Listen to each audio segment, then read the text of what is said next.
오늘은 사도행전 8장의 전체 말씀을 가지고 내 한 걸음 앞에서 이끄시는 주님이라는 제목으로 함께 말씀을 나누기 원합니다. 2020년 5월에 유정환이라고 하는 시각장애자가 10명의 다른 시각장애자들과 함께 제주도의 올레길이라고 있는데요. 이 트레킹하는 코스를 2박 3일 동안에 다 무사히 마치는 일이 있었습니다. 어쩌면 불가능했던 일인지 모르겠습니다. 앞이 보이지 않으니까요. 그런데 그들이 그렇게 완주할 수 있었던 것은 여러 가지 이유가 있지만 무엇보다도 그 제주도 올레길이라고 하는 그 코스마다 이 구간마다 길동무라는 프로그램이 있습니다. 그것을 통해서 시각장애자와 함께 걷는 도우미 가이드가 있었기 때문이었습니다.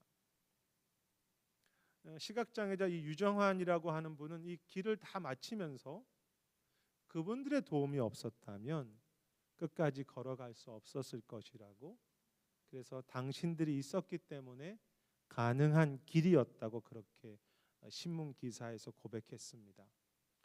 실제로 제가 찾아보니까 지금도 장애인들과 함께 걷는 일을 위한 자원봉사자들을 계속 모집하고 있고요. 많은 분들이 이렇게 장애자들과 함께 걷는 일을 위해서 지금도 수고하고 계신 것을 보았습니다. 쉽지 않은 길이고요. 앞이 보이지 않는 길이지만 함께 걷는 도우미가 장애자들과 함께 혹은 장애자들보다 한 걸음 앞서서 걸어가기 때문에 그들을 따라서 그렇게 계속해서 한 걸음 한 걸음 걸어갈 뿐이지요. 그리고 그렇게 한 걸음 앞서서 나를 이끄시는 주님과 복음의 이야기를 오늘 이 8장에서 빌립이라는 삶을 통해서 분명하게 보여주고 계십니다. 사실 이 8장에서 인간으로서 가장 많이 이렇게 보여주는 모습이 있다면 빌립이라는 삶인데요. 8장 1절에 보면 스데반의 순교 이후에 교회에 큰 시련이 있었습니다. 이 사울이라고 하는 인물이 또 그 가운데 역할을 했죠. 그리고 그 어려움 가운데 사도들 외에는 모든 사람들이 사마리아와 여러 땅으로 흩어졌다고 말씀은 이야기하고 있습니다. 그런데 8장 4절에 보면 그 흩어진 사람들이 두루 다니면서 복음을 전하게 되죠. 그리고 그 중에는 빌립이라고 하는 집사님이 있었습니다. 5절에 보면 그는 사마리아 성에서 복음을 전했다고 했습니다. 이 박해 가운데 하나님의 손이 빌립을 사마리아 땅까지 이렇게 이끄신 것입니다.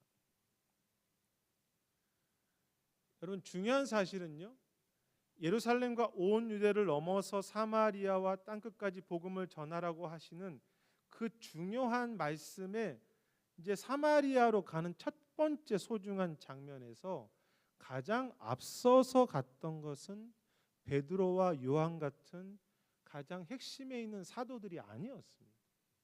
너무 중요한 순간인데 사도들은 교회를 지키기 위해서 유다 땅 지역의 예루살렘에 남아 있었고, 사도가 아닌 집사와 모든 평범한 사람들이 그곳에 새로운 곳에 가서 복음을 전했습니다. 그리고 나중에 이제 14절, 저희가 읽지는 않았지만 8장 14절에 보면 그 소식을 듣고 나중에 사도들이 찾아와서 그 사마리아 땅에서 방문해서 기도했던 것뿐입니다. 사도들은 이 흩어진 사람들이라는 표현이 있지 않습니까? 학자들은 여기 흩어진 사람들이 복음을 전하는 사람 했는데, 그 흩어진 사람들이 복음을 전하는 것이 아마추어 같은 사역자였다고 그렇게 해석합니다.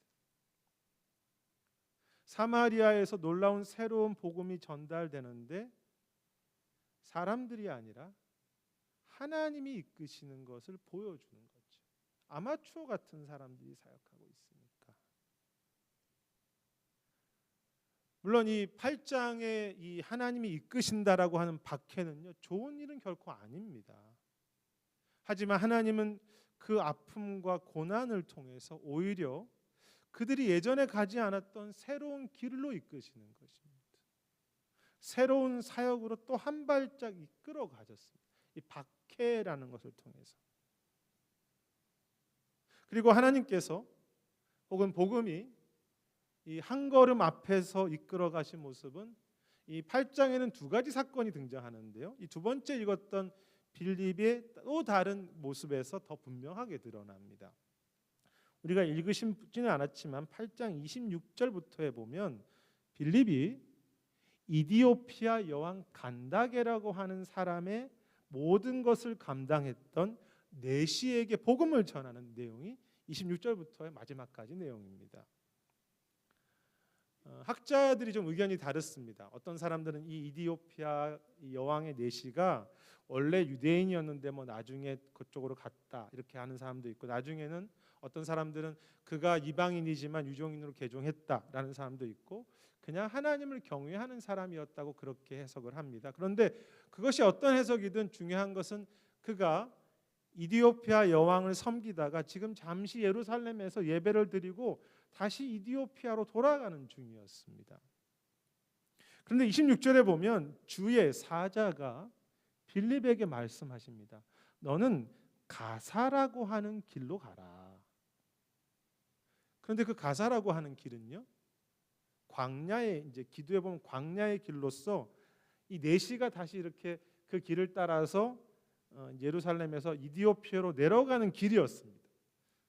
주의 사자가 그 길로 가라고 하십니다.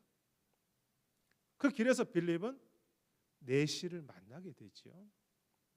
그리고 26절에 다시 보시면 성령께서 빌립에게 또 말씀하십니다. 너는 그에게 다가가라. 그렇게 말씀을 하시죠. 자, 우리도 그렇게 들으면 좋겠지만 성령께서 이렇게 어떻게 말씀하시는지 여러 가지 좀 설명과 우리가 또 해석이 필요하지만, 분명한 것은 성령께서 그 빌립보다 한 걸음 앞서서 그를 이끄셨다는 것입니다. 이렇게 한 걸음 앞에서 빌립을 이끄시는 것은 빌립 자체의 상황만이 아니었습니다. 주님은요, 이 빌립이 내시를 만날 때 이디오피아 내시가 마침 이사야서를 읽게 하셨습니다. 그리고 그 중에서도 마침 메시아에 대한 본문, 예수 그리스도에 대한 본문을 읽게 하셨죠. 궁금하게 하시고, 마침 그 일을 미리 준비하셔서 앞서서 그 길을 준비하고 계신 것이죠. 그러면서 어떤 의미에서 본다면요, 8장에서 인간의 주인공이 빌립인 것 같지만 빌립이 한 것이 별로 없습니다. 하나님이 흩으셔서 어쩔 수 없이 그렇게 사마리아 쪽으로 보내셨기 때문에 사마리아에서 복음을 전할 수 있었고, 성령께서 빌립의 한 걸음 한 걸음을 이끄셨기 때문에 이디오피아 여왕 내시를 만날 수 있었고, 또 그에게 전도하고 구원할 수 있었습니다. 여러분, 무엇이 이 8장에서 말씀하시는 교회의 모습 혹은 우리의 삶의 모습입니까? 8장이 무엇을 이야기합니까? 어떤 상황에서도 주님은 우리보다 한 걸음 앞에서 우리의 길을 이끌어 주시는 그런 삶이고, 그런 것이 우리의 교회라는 것이죠. 그것이 8장에서 이야기하는 매우 중요한 부분입니다. 한 걸음 앞에서 인도하시는 주님. 물론 우리의 한 걸음 앞에서 이끄시는 것이 늘 좋은 것만은 아닙니다. 지금 박해가 있었잖아요. 그리고 또 나도 따라가야 합니다. 주님이 이끄시는데 내가 가만히 있을 수는 없잖아요. 여러분, 사마리아에서 전도하는 상황을 한번 생각해 보십시오. 주님이 이끌어서 거기까지 왔다고 하지만 그들은 박해 때문에 왔어요. 고통이 있습니다. 쫓겨나서 자기 집을 떠나 있습니다. 그리고 예루살렘에 있던 공동체가 그립습니다. 서로 물건을 통용하던 그 공동체, 사랑하던 공동체. 공동체도 아직 없습니다, 그곳에. 그리고 그들이 그 복음을 들었고 말씀을 들었던 사도들도 지금 그곳에 함께하지 않습니다. 여러분, 내 자신이 힘들 만한 상황이죠. 그 상황에서 복음을 전할 힘이 없다고 멈출 수 있지 않겠습니까? 충분히. 내가 이 상황에서 무슨 복음을 전해? 또 그 가운데서 하나님께서, 성령께서 빌립을 내시에게 보내시는데, 아니 이 사람은 알지도 못하는 사람이고 지금 뭐 사마리아와도 상관이 없는 사람이며, 이디오피아 내시에게 지금 복음을 전한다고 해서 지금 우리 예루살렘과 우리 교회 상황이 그렇게 무슨 의미가 있을까라고 생각할 수 있는 길이지 않겠습니까? 그것이 주님이 이끄시는 길이었습니다. 그래도 빌립은 하나님이 이끄시는 그것을 순종하면서 한 걸음씩 한 걸음씩 걸어가면서 복음을 전하기도 하고 충성했습니다. 하나님이 우리를 이끄시고 인도하신다고 하지만 상황은 쉽지 않고요. 실제로 그곳에서 나도 감당해야 할, 그것이 기도이든 순종이든 인내든 내가 그 순종의 몫이 있기 때문에 참 많은 경우를 보면 하나님이 이끄신다고 말은 하지만 너무 쉽게 절망하고 그냥 내가 오늘 있는 자리에 멈추어 버리는 것을 많이 보게 됩니다. 감정적으로도 그렇고 우리 삶으로도 그렇고, 마치 앞에 그 유정환이라는 시각장애자는 그래도 따라갔지만 많은 사람들이, 시각장애자들이 우리가 무슨 순례길을 올레길을 가냐고 못 간다고 멈추어 서서 있을 수 있는 그런 시각장애자들의 모습이라고 말할 수 있겠죠. 나는 못 갑니다, 주님. 반면 오늘 8장에는요 전혀 반대로 하나님이 이끄시는 것을 따라가지 않는 것이 아니라 자신이 좀 대단한 힘을 가지고서 내가 가진 어떤 능력을 가지고 살아가려고 했던 인물이 등장하는데 9절에 등장하는 시몬이라고 하는 사람입니다. 우리가 읽지 않았지만 9절에 보면 시몬이라고 하는 사람인데, 이 사람은요 마술을 행하는데 스스로 큰 자라고 사람들이 부르기도 했고 또 자기도 그렇게 생각했습니다. 큰 사람이라고 생각했습니다. 근데 이 사람이 나중에 예수님을 믿게 돼요. 그런데 그렇게 하지만 예수님을 믿는 가운데 이제 아까 전에 사도들이 와서 기도할 때 성령이 임하게 되는데 그 능력을 자신이 직접 가지려고 합니다. 돈을 주고서 내가 그것을 살 수 없냐고 그렇게 말하죠. 아주 유명한 사건입니다. 자기가 한번 능력을 가져보겠다고. 어떤 사람들은 이 사람이 진짜 예수를 믿었냐 안 믿었냐 또 토론이 있지만, 중요한 것은 학자들은 그가 하나님과 그분과의 만남보다는 하나님의 능력에 관심이 있었다고 합니다. 하나님 능력을 내가 좀 받고 하나님 주신 축복을 내가 받고 내가 자신이 스스로 하나님처럼, 하나님 따라가는 건 귀찮으니까 내가 좀 가지고 있는 파워를 가지고 내 지혜를 가지고 내 물질을 가지고 한번 직접 멋있게 살아보려고 하는 그런 삶이었다고 이야기를 해요. 시몬의 삶. 두 가지가 있죠. 하나님이 인도하심을 말하지만 문제가 생기고 아픔이 생기면 너무 쉽게 낙심하고 나는 못 갑니다라고 하는 멈추는 삶이 있을 수도 있고요. 아니면 전혀 반대로 하나님의 이끄심은 나는 모르겠고요. 내 힘으로 내가 가진 것으로 한번 잘 살아보려고 하는 그렇게 애쓰는 삶. 뭐 우리에게는 다 그런 모습이 조금씩 다 있습니다. 여러분은 어떤 쪽이십니까? 인도하심을 말하지만 쉽게 절망하고 아이고 어떻게 해요라는 그런 쪽이십니까? 아니면 아이고 나는 모르겠고 내 힘으로 삽시다라는 쪽이십니까?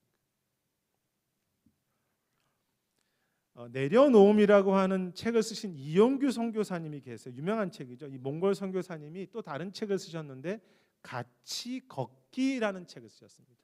같이 걷기. 이 몽골의 교수님이기도 하신데요. 이 책에 보면 이용규 선교사님이 그런 말을 해요. 하나님과 같이 걷는 것이 좋은 것만은 아니다. 그러면서 마치 하나님과 인간이 2인 삼각을 같이 걷는 것과 같다고 이야기합니다. 여러분 2인 삼각 경기 아시죠? 두 사람이 발을 함께 묶고 같이 이제 가는 것을 2인 삼각이라고 하죠. 이렇게 다리가 3개가 된다고 해서 두 사람이 다리를 묶으니까 얼마나 어렵겠습니까? 이영 교사님이 그런 이야기를 해요. 하나님과 함께 걸어가는 거 너무 어렵다고. 왜? 하나님의 폭과 내 폭이 너무 다르기 때문에 때로는 안 가시고 기다리고 계시고 때로는 막 앞서 가시는데, 그래서 자기가 하나님을 따라서 이렇게 늘 동행하며 살았지만 참 쉽지 않았다고 합니다. 때로는 왜 아무것도 안 하고 계신지 모르겠고, 때로는 왜 그렇게 나를 이곳까지 인도하셔서 나를 고통스럽게 하시는지 모른다고. 이 책에 이제 그런 이야기를 하면서 책의 중간에 그런 이야기를 합니다. 신앙생활을 하면서 하나님과 동행하면서 2인 삼각경기를 하면서 깨닫는 것은, 믿음이란 하나님께서 이끄시는 상황이 좋기 때문에 믿을 만하기 때문에 그것을 확인하고 걸어가는 삶이 아니라 이제는 걸어갈 만하네요, 그래서 걸어가는 것이 아니라, 믿음이란 그 앞에 가시는 함께 하시는 주님을 신뢰하기 때문에 어떤 상황에서도 주님 믿고 걸어가는 것이라고 그렇게 이야기합니다. 내가 다 이해되는 것이 아니지만 주님은 믿을 만하니까 주님과 함께 그분이 이끄시는 것이라면 신뢰하고, 주분이 나를 항상 앞에서 이끄시는 것이 진리라고 한다면 그것을 믿고 걸어가는 삶, 믿음의 삶이죠.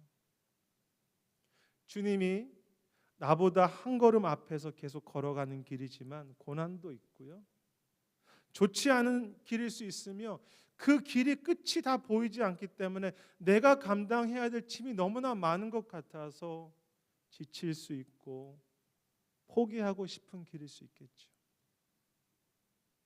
그럼에도 분명한 것은 주님은 오늘도 내 손을 잡으시고 나보다 한 걸음 앞에서 포기하지 않고, 나는 포기할지 모르지만 주님 저 못 가요라고 해도 주님은 포기하지 않으시고 한 걸음 앞에서 기다리시기도 하고 계속 이끄시는 주님이라는 사실입니다.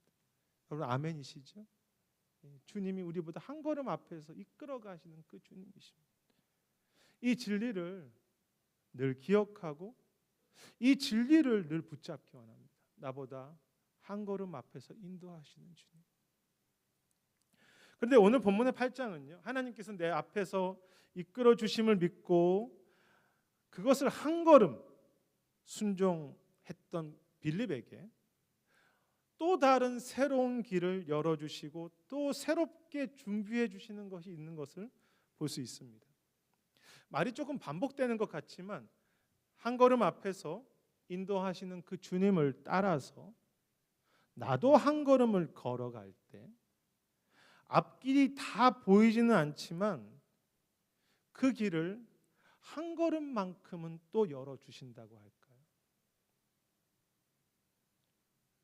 빌립이 박해가 있는 그 고난 속에서 순종하면서 이제 복음을 전할 때요, 여러 능력과 기사가 드러나게 하셨습니다. 그걸 준비해 주셨죠. 그리고 이제 앞에서도 말했던 것처럼 사도들이 오게 돼서 그들이 기도할 때 16절에 보면 성령을 내려주셨는데 사마리아인들에게도 성령을 내려주셨어요. 준비하신 은혜가 있었죠. 앞에서 그 시몬이 그 성령의 그 내려주시는 거 보고 그걸 자기가 돈으로 살려고 했는데, 그때 베드로가 20절에 보면 인간의 힘으로 가질 수 없는 하나님의 선물이라고 그렇게 이야기합니다. 작은 한 걸음인데 빌립은, 주님은 그 사마리아 선교라고 하는 것을 마치 선물처럼 그렇게 말씀하셨던 그것이 이루어지는 그 선물을 또 준비하시고 부어주시며 그곳에 하나님의 은혜를 또 새롭게 열어주셨던 것이죠. 그리고 이 빌립이 이디오피아 내시에게 복음을 전했을 때요, 그 이방인 내시의 마음을 열어주셨습니다. 먼저 열어주셨죠, 사실은. 그리고 36절에 보면 재미있는 내용이 나옵니다. 그들이 대화를 마칠 즈음에 마침 샘물이 있었다고 해요. 그리고 내시가 말하죠. 물이 있는데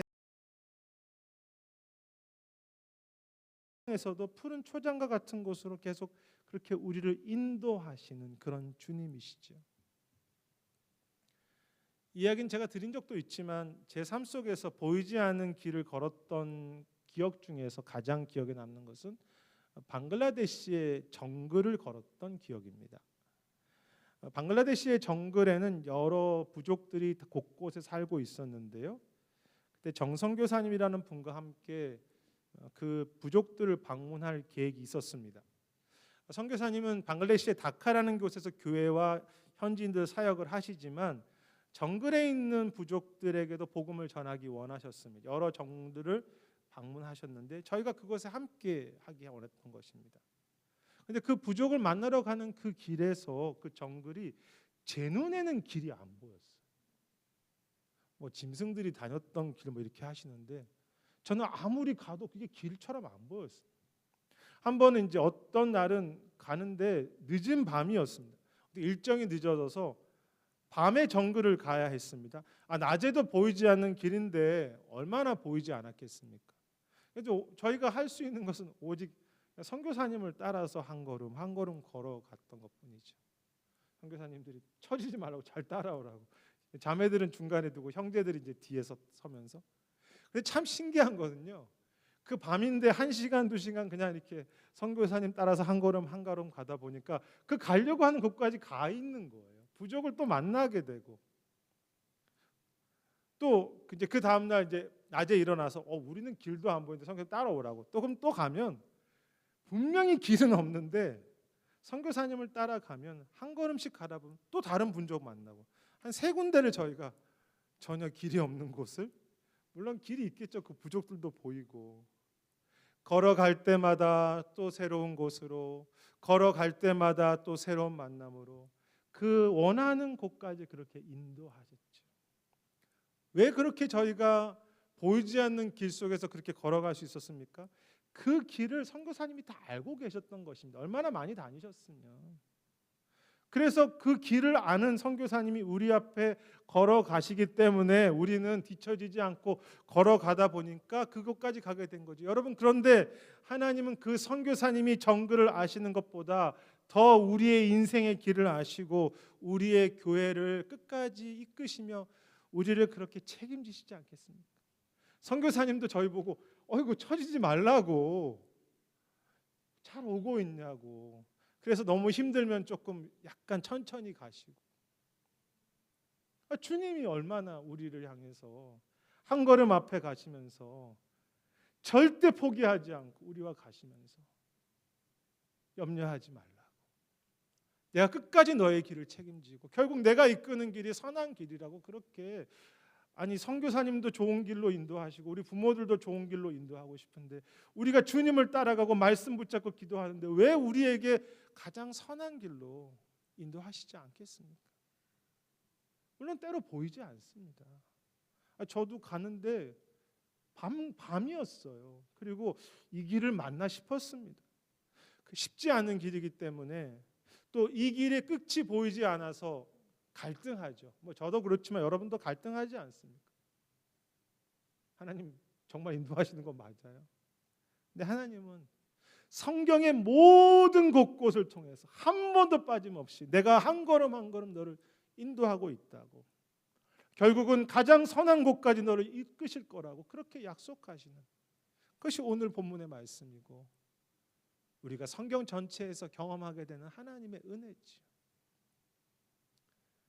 앞에 소개한 이용구 선교사님이 같이 걷기라는 그 책에서 주님과 함께 걷는 것은 참 때로는 기다림이고 아픔이고 길이 보이지 않지만 그 가운데 자신의 삶에 주셨던 선물은 기쁨이었다고 했습니다. 이 빌립과 똑같아요. 자신의 이 사역을 돌이켜 보니까 순간순간 기대하지 못했던 기쁨이 있었다고 했고요. 또 하나 무엇보다 주님은 자신의 생각을 넘어서 가장 선한 곳으로 가장 선한 열매로 항상 인도하셨다고 합니다. 기다릴 때는 있었지만 한 번은 이제 이 가족이 어떤 안식년을 맞아서 어떤 공동체에 가게 되는데 미국에 그 책에 그 이야기를 쓰세요. 근데 그 가정을 인도하셨는데 자기들이 생각했던 것과 다른 곳이었다는 것이다. 그래서 왜 이곳으로 인도하셨을까? 왜 이런 사람들을 만나게 하셨을까? 처음에는 이해가 되지 않았는데 그곳이 바로 하나님이 인도하신 가장 선한 곳이었고 각자가 기도했던 것이 하나님께서 이렇게 저렇게 이루셨고 쉴만한 물가였다는 그런 고백을 하고요. 그 속에서 참 소중한 만남을 많이 만났다고 그렇게 고백하면서 책에서 지나고 나서 보니까 하나님은 언제나 선하신 곳으로 나를 이끄시고 우리를 인도하셨다고 그는 감사하고 찬양하고 있습니다. 그래서 같이 걷기가 참 좋다는 거죠. 2인 삼각으로 불편하긴 하지만 결국 선하신 길로 인도하시니까. 오늘 다 이해하지 못합니다. 다 보이지 않지만 한 걸음 한 걸음씩 그렇게 길을 여시며 한 걸음씩만을 여실 때가 너무 많고요. 그리고 결국은 선하신 길로 인도하시는 주님. 여러분도 그러시겠지만 저도 신앙생활 또 인생을 살고 또 목회를 하면서 아픈 일들이 있습니다. 있었기도 하고 그것이 교회적인 일일 수도 있겠죠. 아픈 일들. 그런데 깨닫는 것은요. 그것이 고통이고 고난이고 박해인 줄 알았는데 지나고 보니까 주님께서 내 앞길을 이끄시고 계시고 결국은 선하고 감사한 길로 인도하셨다는 것을 깨닫게 된다는 것입니다. 그것을 보는 것이 지난 삶이었던 것 같습니다. 문제라고 생각했는데 그걸 통해서 하나님께서 또 이루시려고 하는 것이 계시고, 물론 지금도 다 안 보이는 길이지만요. 내가 혼자 길을 걸어가면 내가 이 문제 때문에 혼자 다 짐지고 있다고 생각했는데 주님이 같이 걷고 아니 분명히 나보다 한 앞에 걸어가시면서요. 당장은 아프고 지금도 왜 그렇게 하셨지 다 모르지만 내가 생각하지 못한 길로 이끄시면서 또 주님은 또 한 걸음 한 걸음 그래서 요 정도는 이해하겠어. 이렇게 하시려고 해. 그렇지만 다는 모르지만 주님께서 이루심을 분명히 경험하게 하셨고요. 또 그래서 주님의 이루심을 고백할 수 있습니다. 단지 내가 고난 앞에서 못 간다고 포기하지만 않는다. 내가 기도와 말씀과 하나님을 사모하는 것을 포기하지만 않는다. 앞에 살폈던 시몬처럼 하나님 인도하시면 모르겠고요. 내가 내 가진 것으로 내 주신 것으로 잘 살아볼게요라고 자만하지만 않는다면, 포기하거나 자만하지만 하나님은 언제나 오늘도 다시 또 한 걸음을 인도하시고요. 기대하지 못했던 기쁨, 정말로 그 샘물, 기대하지 못했던 그런 실만한 물가로 우리를 인도하시는 그런 주님이시죠. 그래서 여러분, 저나 여러분이나 앞으로 걸어갈 길이 너무나 많지 않습니까? 그것이 인생이든 목회든, 그리고 잘 안 보여요. 어떻게 가야 할지. 그런 우리 인생이지만 주님께서 내 앞에서 한 걸음 걸어가시는 삶이고 교회고 사역이라면, 그 주님이 예비하시는 그 은혜와 기쁨과 그 완성을 좀 기대해야 하지 않겠습니까? 주님은 또 어떤 한 걸음을 여시지? 그래서 오늘도 다시 소망과 기도로 말씀으로 그렇게 걸어가야 하지 않겠습니까? 주님께서 우리에게 주시는 길. 그래서 참 그런 마음이 듭니다. 주님, 걸어갈 수 있겠습니다. 보이지 않고 분명히 미래는 불투명하지만 주님, 제가 걸어갈 수 있습니다. 그것이 목회이든 부모로 사는 것이든 어떤 섬김으로 가는, 주님, 저 갈 수 있습니다. 담대하기도 하고 소망하기도 하고. 왜? 주님이 분명히 앞에서 걸어가실 것을 믿기 때문에. 앞에 시각장애자 유정한 씨가 순간순간 쉽지 않지만 마지막에 섰을 때 참 당신들 덕분에 걸었어요. 당신들 때문에 제가 끝까지 완주할 수 있었어요. 마칠 수 있었어요. 그렇게 고백했던 것처럼 여러분, 우리의 인생을 마치고 아니면 이게 시간이 지나고 뒤를 돌아보면서 마지막에 주님 앞에 섰을 때 주님께서 내 인생을 여기까지 인도하셨다고. 주님, 걸어가는 한 걸음 한 걸음마다 주님께서 나에게 이끄셨고 그 빛으로 인도하셨고 주님이 결국 저를 선하신 그 뜻으로 쉴만한 물가로 인도하시는 그런 내 삶이었고, 내 교회였고, 우리 교회였고, 우리 가정이었다. 주님이 이르셨다고 우리 모두 그렇게 한 걸음 앞에서 인도하시는 그 주님을 우리 모두가 그렇게 찬양하게 하실 것입니다. 여러분 아멘이시죠? 우리의 앞길에 한 걸음으로 마지막에 섰을 때 주님 덕분에 여기까지 올 수 있었어요. 주님, 제 지난 한 걸음이 주님의 한 걸음이었습니다. 그리고 찬양하고 우리의 수고를 주 앞에 올려드릴 수 있는 삶. 오늘도 나의 앞걸음 한 걸음 앞에서 인도하시는 그 주님과 함께 주님을 따라서 기도하고 순종하면서 마지막 저 본향에 이를 때까지 우리에게 주실 것이 많으세요. 하나님께서 한 걸음 한 걸음 그 속에서 기쁨을 누리시고 주님이 준비하신 그 샘을 경험해 가시며 그렇게 주님과 함께 끝까지 걸어가시는, 잘 순종하시는 그런 교회와 가정과 우리 모두가 되시기를 주의 이름으로 축원하겠습니다.